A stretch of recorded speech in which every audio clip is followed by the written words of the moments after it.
We worry about so many things: debt, safety, time, money, our children, our health. Sometimes we even worry about how much we worry. We worry so much that we can't sleep at night. Do you know what I'm talking about? In Luke 10, Jesus visits the house of Mary and Martha. And while Mary was sitting at the feet of Jesus, listening to him talk, Martha was in the kitchen doing all the preparations. And Martha began to get worried because she was stuck doing everything herself. And so she came and complained to Jesus. Verse 40 says, "She came up to him and said, 'Lord, do you not care that my sister has left me to do all the serving alone? Then tell her to help me.' But the Lord answered and said to her, 'Martha, Martha, you are worried and bothered about so many things, but only one thing is necessary. For Mary has chosen the good part, which shall not be taken away from her.'" Jesus tells Martha, only one thing is necessary. When we are overcome with worry, we have done what Martha did. We've forgotten the one thing, sitting at the feet of Jesus. But we so often put our trust in other things that when they don't work out the way we want them to, we start to worry. And we become afraid because we're so focused on our own agenda.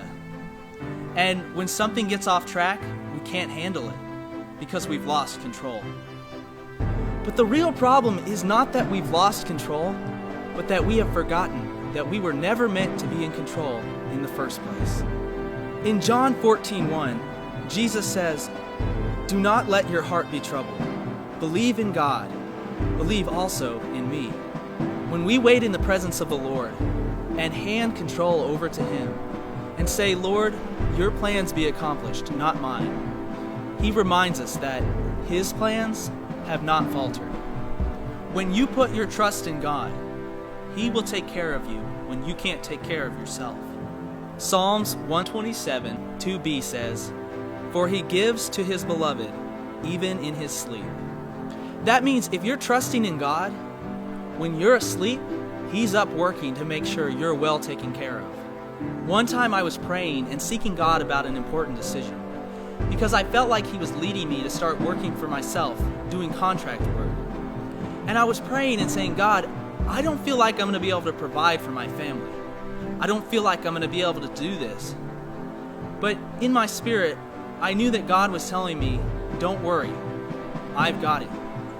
And so I got down on my knees and I said, "God, you're in control. You're our provider. I'm going to trust you with this." And the very next day after I said that, I got a phone call with someone offering enough contract work to keep me going. And I knew that it wasn't anything that I had done. It was God. Another time, I found myself burdened by the amount of work that I was having to do.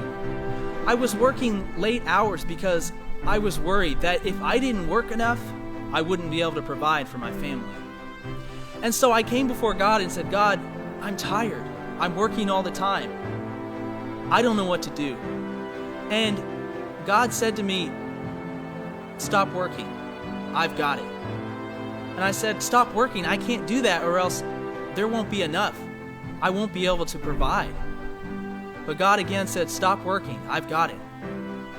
And so I took off work an hour early that day. And as soon as I took work off, I went outside and I checked the mail. And in the mailbox was a random check for $500 that I could never have predicted.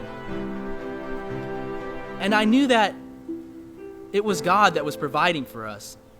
I'm not telling you that God doesn't want you to work. I'm telling you He doesn't want you to worry. Jesus reminds us of the most important thing. And if you will begin to seek this one thing first, you will see your problems from His perspective and not your own. I bet if an all-powerful, loving God looked down at the issues in your life, He would say, "This is what all the fuss is about? Really? I can handle that. Don't worry." Isaiah 40:31a says, "Yet those who wait for the Lord will gain new strength. They will mount up with wings like eagles." Hi, I'm Troy Black. If you enjoyed this video, don't forget to subscribe to our channel. Also, you can get my book titled My Mess on InspireChristianBooks.com. It's the story about how I was alone, trapped by sin, and searching for meaning, and about how one night I cried out to God and said, "God, if you're real, I've got to know." What happened next, I could never have imagined. If you're hurting, alone, or trapped, I encourage you to read this book. You will see the power of God at work in your life.